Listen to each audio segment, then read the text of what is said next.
está bueno para analizarlas un poco, hablar con el director de Sinopsis, el analista político, que siempre nos atiende muy amablemente, Lucas Romero. Lucas, ¿cómo te va? Gustavo Noriega te saluda.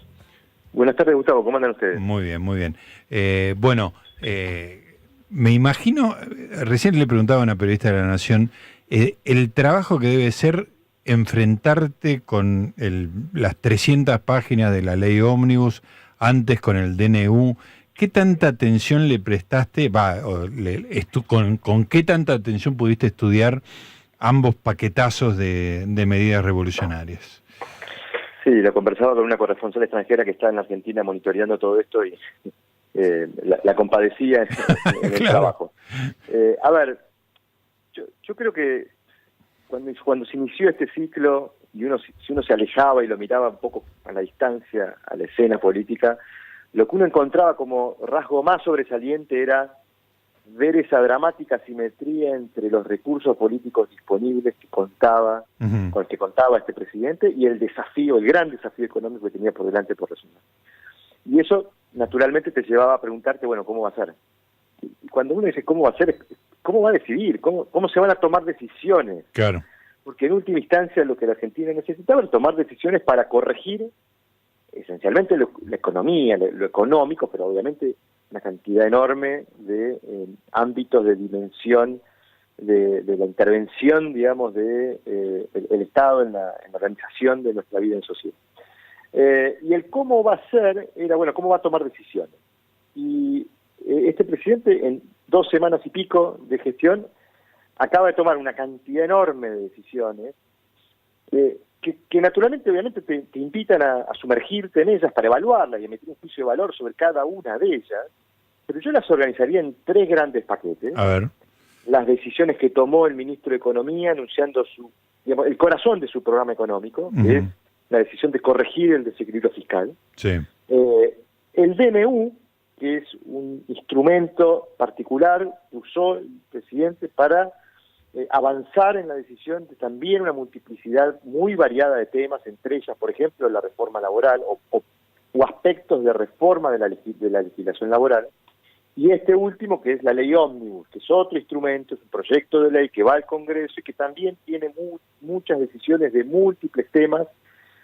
Y yo ahí recomiendo la matriz que usaba Eisenhower para tomar decisiones. Es decir, hay que discriminar entre lo muy importante y lo menos importante, y lo muy urgente y lo menos urgente. Claro. Y ahí ya empezás a analizar un poquitito el procedimiento, en el fondo, porque la verdad que en el espíritu que uno ve del conjunto general de las decisiones, no hay mucha sorpresa. No. Es un presidente que se reconoce como liberal libertario, tratando de quitar todo el Estado que sea posible de la administración, regulación o intervención de la vida pública. En un país en el cual eso tenía un peso descomunal, digamos, ¿no? En donde teníamos sobredosis de Estado. Claro. Y tuvimos durante mucho tiempo una cosmovisión que nos decía que el Estado tenía que ordenar y resolver todos nuestros problemas presente, en todos los ámbitos. Entonces, ese concepto de Estado presente, bueno, acá hay un retroceso muy marcado y nadie se debe sorprender. Esto lo venía anunciando Milei en la campaña, con lo cual a mí me parece que la discusión de fondo la dejo, porque aparte nos llevaría mucho tiempo, pero sí me quedo en qué medida el método de toma de decisión que está utilizando Milei es un método que puede llegar a buen puerto. Sí, esa es la gran cuestión, ¿no? Una reflexión interesante. Che, pero esto puede andar. Está bien, está intentando resolver esa simetría que yo marcaba de cómo hacer para gobernar. Bueno, nos está diciendo cómo hacer para gobernar. Sí. Ahora, esto puede funcionar. Y ahí yo veo, vuelvo a esto de la matriz de Eisenhower, porque si hay un desafío, una urgencia, algo importante que tiene que resolver Milei es el funcionamiento de la economía. Sí. Porque eso repercute en el ámbito privado de todos nosotros. Todos nosotros estamos afectados por una economía que funciona mal. Todos nosotros estamos afectados, por ejemplo, con una inflación que no nos permite planificar nuestra vida mensual. Entonces, ahí hay una urgencia. Y yo destaco el paquete de Caputo, que contiene muchas decisiones que están en el ámbito de las facultades de decidir del Poder Ejecutivo, no todas, pero la gran mayoría, y este proyecto de ley Ómnibus, porque ahí también hay condimentos que están vinculados a ese programa económico, por ejemplo, la ley de blanqueo, por ejemplo, las reformas impositivas, todas esas son extremadamente importantes y urgentes. Sí, cumplen con las dos.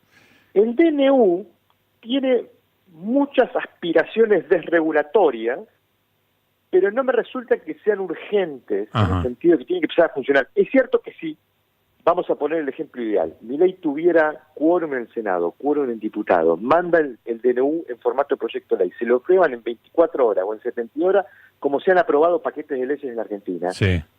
Y perfecto, digo, todo bien, discutamos en todo después en las decisiones, pero yo no creo que en lo sustantivo que tiene que resolver Milei sea extremadamente urgente los componentes del DNU. Pueden ser aspiracionales, pueden ser importantes, no son los que le van a resolver el problema más urgente, que es ordenar la macroeconomía y bajar la inflación. Y lo digo incluso desde el punto de vista de la estrategia política.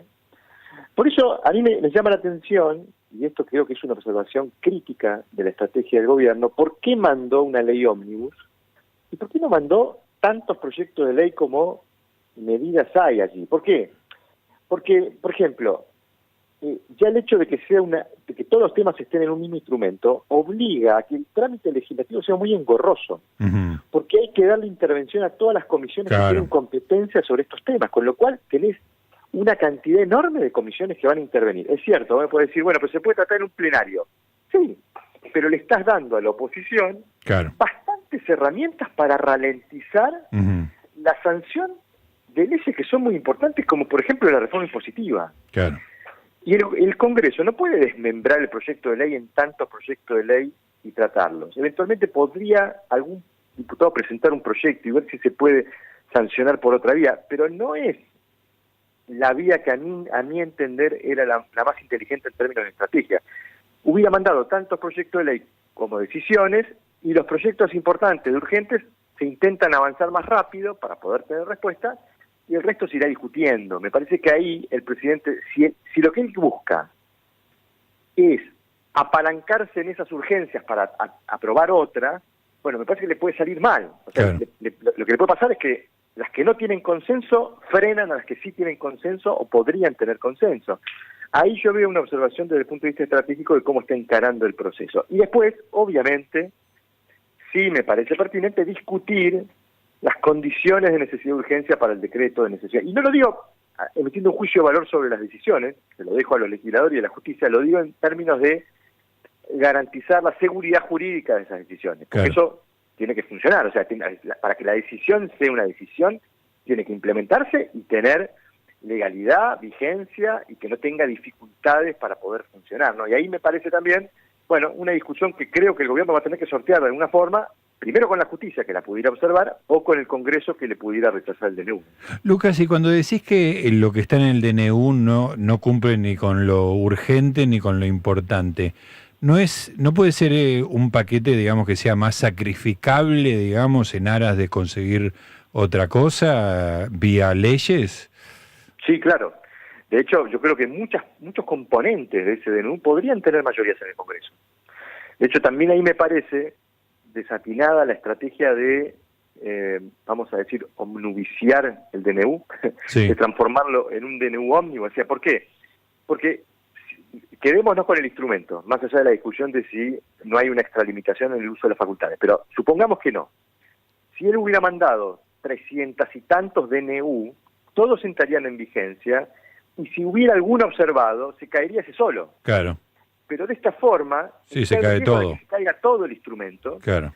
Incluso que te lo discutan en el Congreso en su conjunto, y que las medidas que no tengan consenso en el Congreso justifiquen que una mayoría en las dos cámaras le volteen las medidas que sí tienen consenso. Y ahí donde, digo, salvo que, y esto de vuelta, me pongo vamos a poner en el abogado del diablo, en el abogado del gobierno, o sea, bueno, lo que estoy queriendo hacer es meter la Biblia del calefón, que me aprueben la Biblia y de paso meto el calefón. Sí. Bueno, digamos, si esa es la estrategia, ahí me lleva a analizar si las condiciones políticas de minoría de este oficialismo les permiten apelar esa estrategia. Si tuviera mayorías en el Congreso, bueno, listo, no hay problema. La mayoría funciona y la aprueba las decisiones que no tuvieran mayoría.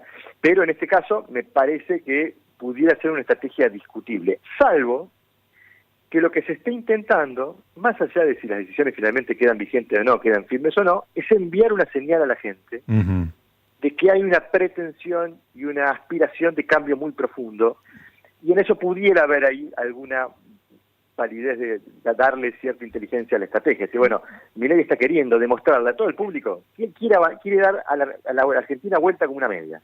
Claro, ahí, Lucas, uno podría decir que hay no sé si es su intención o no, como lo decías vos, pero hay como un primer logro, que es poner la discusión en un lugar radicalmente distinto a la conversación que se dio en los últimos años en la Argentina. O sea, lo que se está discutiendo es sobre, más allá de la probabilidad de que esto funcione o no funcione, el régimen burocrático, estatista que tiene la Argentina, la cantidad de regulaciones. O sea, hay como una discusión puesta en otro lugar, digamos, ¿no? El default de la conversación ya está mucho más en el terreno liberal, digamos, de derecha, por decirlo de alguna manera, que lo que estaba la conversación en Argentina en los últimos 20 años, ¿no?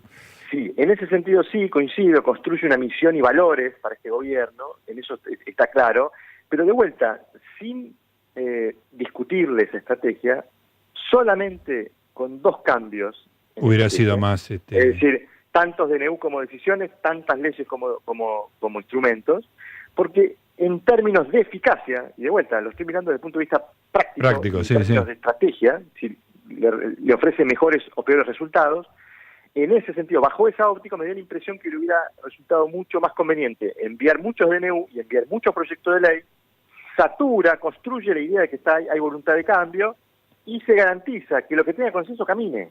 Porque de esta forma me parece que se facilita la tarea de la obstrucción, si es que eso es un problema, porque seguramente para Milei va a ser un problema, lo viene diciendo, ahí están los que quieren obstruir, los que quieren impedir los cambios. Bueno, creo que ir todo o nada me parece que es inconveniente para los resultados. Para sus resultados. No sé Porque además se buscaba, porque capaz se buscaba otra cosa, ¿no? Recordemos que Lucas, que Milei es bilardista, así que, digamos, quiere ser evaluado por el resultado final, digamos, no quiere tener razón, sino que las cosas salgan de una determinada manera, así que en la práctica se va a ver si estuvo bien la táctica o no, ¿no?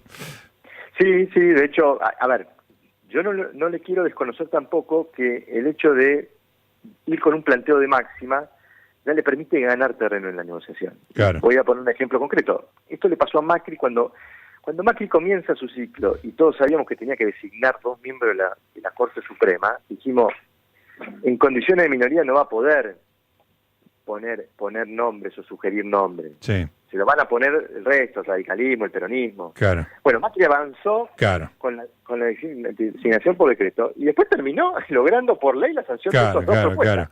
O sea, el esquema es el mismo. Pueden ser los nombres, pero no la forma, le dijeron. Entonces dijo, bueno, cambiemos la forma y fueron Rosati y Rosenkrantz. Exactamente. Ahí la estrategia le resultó buena en términos de resultado. Acá podría ser una estrategia similar, obviamente magnificada porque la cantidad de temas... Sí, porque es un reseteo total, ¿no? Es mucho.